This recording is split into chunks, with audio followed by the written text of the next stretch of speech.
ہم آج بات کر رہے ہیں صدر آصف زرداری صاحب کے 1 سالہ دور اقتدار پہ اور پاکستان کے پولیٹیکل فیوچر پہ. میرے ساتھ اس وقت اسٹوڈیو میں موجود ہیں جناب نذیر ناجی صاحب.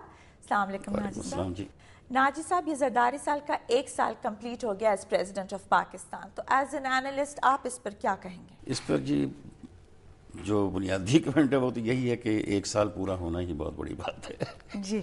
کیونکہ ہمارے ہاں جیسا کہ آپ جانتی ہیں یہ روایت ہے جی کہ جب کوئی منتخب اور سیاسی حکومت آتی ہے تو ایک لابی ہے خاص جو آتے ہی اس پر حملہ آور ہو جاتی ہے اور دنیا بھر کے عیب جو انہیں ملتے ہیں جی وہ ان حکومتوں کے ذمہ ڈال دیے جاتے ہیں. ٹھیک ہے. حالانکہ جب کوئی سیاسی حکومت آتی ہے یا منتخب حکومت آتی ہے تو اس کے پیچھے عام طور پہ 10 سال یا 12 سال کا کسی آمر کا ورثہ ہوتا ہے تباہی و بربادی کا.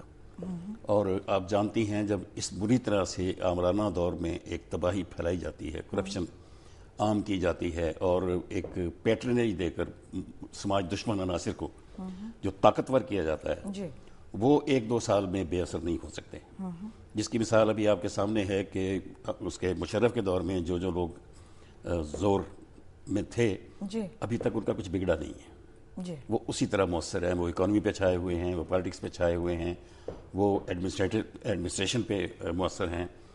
تو اس کے نتیجے میں آپ دیکھیں کہ پاکستان میں آپ کو معلوم ہے کہ اس بار گندم بہت وافر ہوئی ہے جی. لیکن آٹے پہ دیکھیں لوگ مر رہے ہیں، دھکے کھا رہے ہیں. تو آپ کہہ رہے ہیں کہ وہ ابھی تک اکانومی پہ بھی چھائے ہوئے ہیں، تو آپ کا اشارہ کس طرف؟ کسی فرد کا نام نہ لوں تو مناسب ہے لیکن وہ سارے نام سامنے ہیں جنہوں نے اسٹاک ایکسچینج کو لوٹا.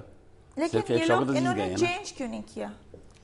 چینج یہ ہے ایک کولیشن گورنمنٹ اور اس کی اپوزیشن بہت طاقتور ہے اور اپوزیشن آپ کو معلوم ہے کسی بھی گورنمنٹ کو ہمارے پاکستان میں اسٹیبل ہوتے نہیں دیکھ سکتی.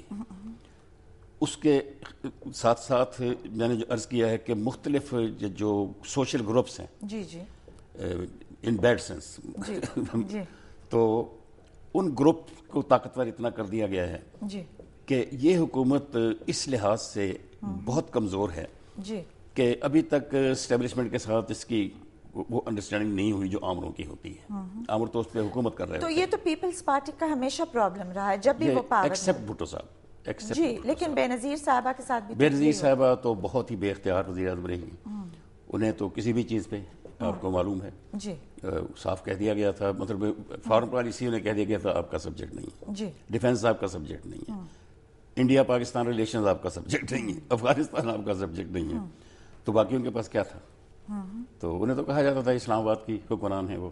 جی بیکاز اس وقت تو میاں صاحب یہاں پنجاب پہ پنجاب میں چاروں طرف میاں صاحب تھے اسلام آباد کے. جی جی اور ابھی وہ صورتحال وہی ہے کیونکہ پنجاب میں تو پیپلز پارٹی کی حکومت نہیں ہے. جی وہ جو ڈیکوریشن ہے وزیر جو چند بیٹھے ہوئے ہیں بیچارے جی جی لیکن وہ باثر نہیں ہیں، مؤثر نہیں ہیں، ان کے اختیار بھی نہیں ہیں. وہ پھر کیوں بیٹھے ہیں اس میں مجھے تعجب ہے کیوں بیٹھے ہوئے ہیں. دیکھیں پی ایم ایل این جو اس دفعہ الیکشنز میں آئی تو صرف ان کا پاور پنجاب میں ہی ہے، باقی 3 صوبوں میں تو انہوں نے کوئی سیٹیں نہیں جیتی. جی ہاں، انہوں نے میرا خیال اپنی جماعت کو آرگنائز بھی نہیں کیا صوبوں میں کیونکہ وہ ایک تو جلا وطن رہے اس عرصے میں شاید نہیں تھے. جی ہاں، ان کے جتنے رابطے رہے وہ پنجاب میں رہے. انہوں نے سندھ میں، بلوچستان میں اور سرحد میں میرا خیال ہے جلا وطنی کے دور میں جی جی غالباً رابطے نہیں رکھے. اچھا، یہ جو ایک ٹروتھ اینڈ ریکنسیلیشن کمیشن کا زرداری صاحب نے ایک انیشیٹو لیا ہے اور آسمہ جہانگیر کو اس کا ہیڈ بنانے کی بات کی ہے، تو اس پہ آپ کی کیا رائے ہے؟ یہ بہت اچھا اقدام ہے اس لیے کہ جو بھی کہنا چاہیے یہاں طاقتور طبقے ہیں جی یا گروہ ہیں ان کو وہ اتھارٹی نہیں ہے اس حکومت کے پاس کہ ان کو ڈیل کر سکے. جی لیکن اس طرح کا جب کمیشن بن جائے گا تو ان کے پاس ایک مورل اور لیگل اتھارٹی آ جائے گی. اچھا کیونکہ آسمہ جہانگیر کی سربراہی میں جو کمیشن بنے گا جی اس کی کریڈیبلٹی کو تو کوئی چیلنج کر نہیں پائے گا. یہ انہوں نے کوشش تو کی کہ ریکنسیلیشن ہو اور ہر کسی کو ساتھ، اب کاف کے ممبرز کے ساتھ انہوں نے بلوچستان میں حکومت بنائی، پھر اے این پی کے ساتھ ہر کسی کو ساتھ لے کے چل رہے ہیں. لیکن ان کی وہ جو بیسک اپوزیشن ہے نون اور پیپلز پارٹی کی، they could only be together on basically operation راہ راست. یہ امید رکھتا ہوں کہ 2 جماعتیں جو کہ ایک دوسرے کی نیچرل وہ حریف ہوں، مخالف ہوں ایک دوسرے کی، انہیں کانگریس اور بی جے پی کبھی نہیں مل سکتی.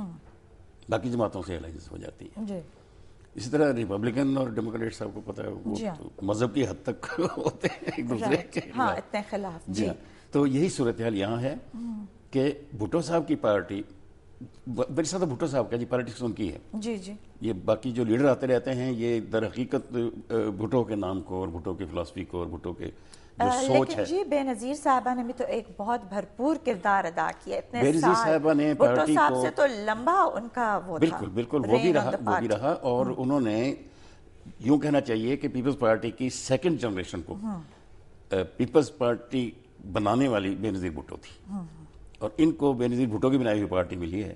لیکن وہ جو بھٹو صاحب کا ایک کرزمہ ہے وہ تو اس پارٹی سے کوئی چھین نہیں سکتا چاہے قیادت کوئی بھی آئے. میں نے ایک جگہ لکھا تھا ویسے کہ جو اسٹیبلشمنٹ ہے اس میں بلکہ دونوں کے بارے میں لکھا تھا کہ اسٹیبلشمنٹ ہماری پیپلز پارٹی سے ڈرتی ہے، اسد زرداری سے نہیں ڈرتی.